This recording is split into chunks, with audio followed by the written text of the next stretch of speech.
A1 Pictures and directed by Ayami Watanabe, Space Brothers, or宇宙兄弟, is the story of two brothers, the older brother Muta, who was born in a moment where Japan let out a collective sigh, and the younger brother Hibito, who was born when Japan cheered in unison.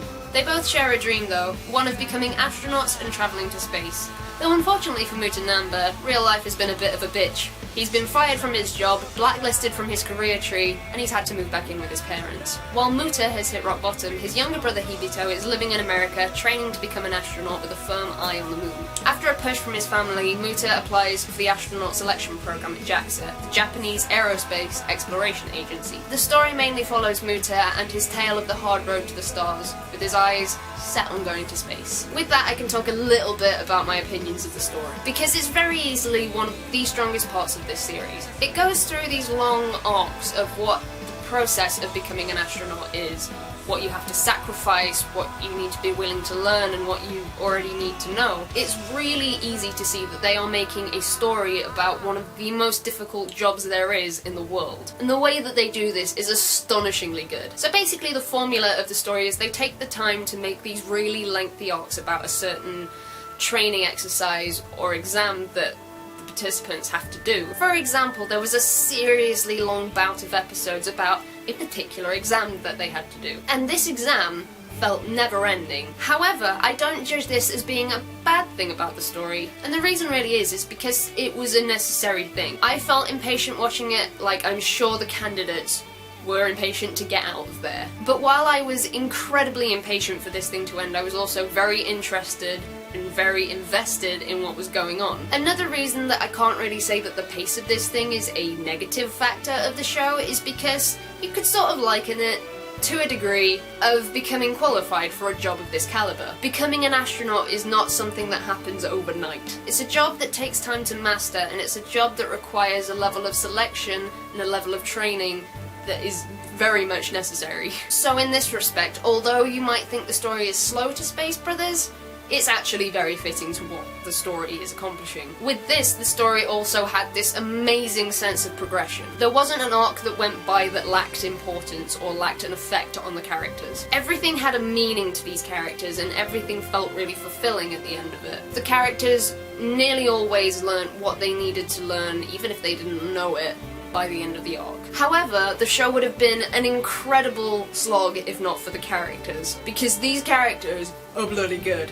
The thing that amazes me is that Space Brothers has an incredibly large cast, and you may not even realise it, but the cast is huge. But even though the cast is so big, there's enough variety in the characters for them to really feel memorable. So, let's think of some of the characters. There's Muta, Hibito, Appo, their parents, Serika, Kenji, Dr. Sharon, an absolute ton of NASA and JAXA employees, other astronauts. While their importance is greatly varied, they all ooze personality, and it's wonderful. Though the two characters that you need to focus on the most are Namba Muta and Namba Hibito, the Space Brothers themselves. So Muta is basically the main focus of this series, with Hibito having a great importance, but his story feels very, very secondary to Muta's. Muta starts the show as a car designer. He graduated from college with a degree in engineering, and he's very talented at it. While he's working there and later fired, it's obvious to see that he never took his eyes off of the sky. He's always wanted to go to space. After being unable to get a job in the engineering career, his parents actually apply for him to take the astronaut selection test. It's very obvious to see that he's incredibly talented and really passionate about what he wants to do. He's a very, very easy character to root for. I always had his back regardless of the situation, and I was always hoping the best for him. And the reason is because I knew exactly what it meant to him to become an astronaut and to go to the moon. I know what those things meant to him. The reason I could tell this is because he's an insanely human character. I think nearly everyone I know has had those dreams of becoming something like an astronaut or a musician or a professional dancer. Whatever it might be, the more you age, the more that dream seems unrealistic. Muta does feel like one of those people who gave up his childhood dream to become something easier in life. But you can see that his want and his passion for being an astronaut is very much ignited again by his younger brother Hibito, who we'll talk about next. So Hibito, like I said, is the younger brother of Muta, and is very much the luckier of the two. While Muta chose an easier path in life for him to go down, Hibito always stuck with his dreams, and he's now an astronaut, so it paid off for him. Because the show starts out with him in America, awaiting orders. And Hibito is the catalyst for a lot of things to actually start off in this series. He's the reason why Muta's fired, he's the reason why he applies for the astronaut selection program in the first place, and he's very much Muta's motivation in a way. It feels like these two brothers know each other very well and they both support each other in their dreams, and that's wonderful to see. Though with Hibito, it's quite disappointing to note that we actually don't get to know a lot about his character until much later in the series. I'm thinking maybe the first 40 episodes of this thing focus on Muta, and I understand the reason for that very, very well. I feel like this is because if we'd seen Hibito's training, Muta's story would have had a lot less impact in the long run. Without getting into spoiler territory though, Hibito gets an amazing story later on in the series. That story was my favourite in the entire anime and really did solidify him as a main character. And it may seem like a stretch, but to put this into terms that more people might understand, I can very much compare these two characters to Moritaka and Takagi from Bakuman, with Muta being Moritaka and Hibito being Takagi. These characters have a really obvious growth in them, and a very similar motivation about achieving your dreams and whatnot. So if you want a recommendation, if you've seen Space Brothers, Bakuman is the thing that I have seen that is the most similar to it. But as I mentioned before, this show does have a huge cast, and they're all important in their own way. And to see what I mean, you have to watch the series. If we move on to talk about the music, this show has an extraordinary amount of OPs and EDs. That is because it's 99 episodes long. I found most of them pretty enjoyable and very in theme with the whole space travel thing, but I don't know if I'm just putting that down to the amazing job they did with the animation sequences for these things. And the background music is one of my biggest points of indecisiveness with this show, because I don't know if I love it, I don't know if I loathe it. We'll say it's definitely not my favourite part of the show. It's repetitive, and you can almost guess when it's going to kick in an episode. That being said though, because it's so repetitive, it's easily one of the most recognisable soundtracks in anime ever.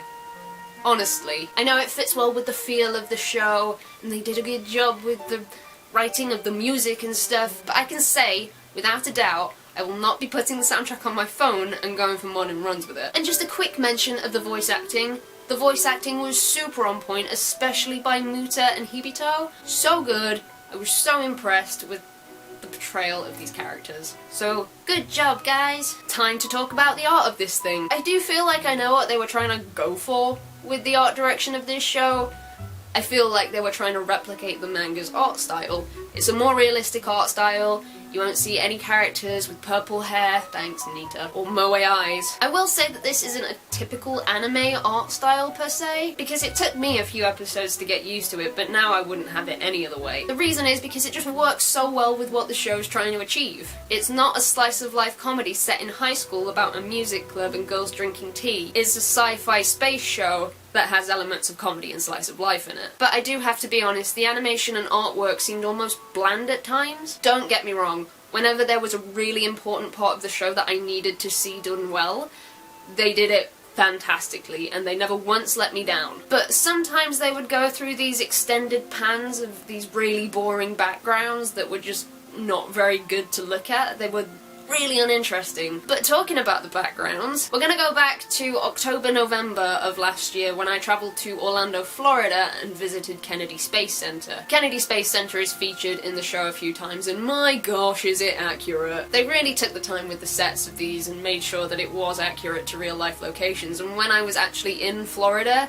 in Kennedy Space Center, I was blown away because I thought I was in an episode of Space Brothers. It was awesome. And the sad thing is, this would have been totally lost on me had I not visited Kennedy Space Center. All in all, I've had it in my head for the past 2 years that I wanted to review this show. Honestly, my opinion of it, I absolutely adore it, and this show has a very special place in my kokoro. Now, as for recommending it, I'm not really too sure how to go about it. It's got enough of the anime stereotypes to put people off watching it, like my dad, who refused. But the sad thing is, I feel like it's in that middle ground where a lot of hardcore otaku aren't gonna go for it. Personally, I think it's an absolutely wonderful show and definitely worth the time investment with the 99 episodes. I also think that if you have a love for space, or space travel in particular maybe, this one is for you. It might seem like a rather large time investment when you look at it having 99 episodes, but I promise you, it does not feel like that, and I can't hope any more than I already am there is going to be another season in the future. So if you're one of the people who has seen Space Brothers, I'd be very interested to know what you thought of it, so don't forget to leave comments down there. And I really hope you listen to this recommendation because it's such a fantastic show. So that's everything I have to say on Space Brothers, so thank you for watching, take care, and I will see you guys soon.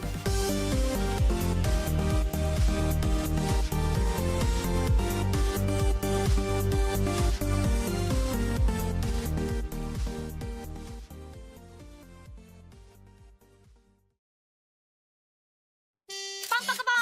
今週の宇宙写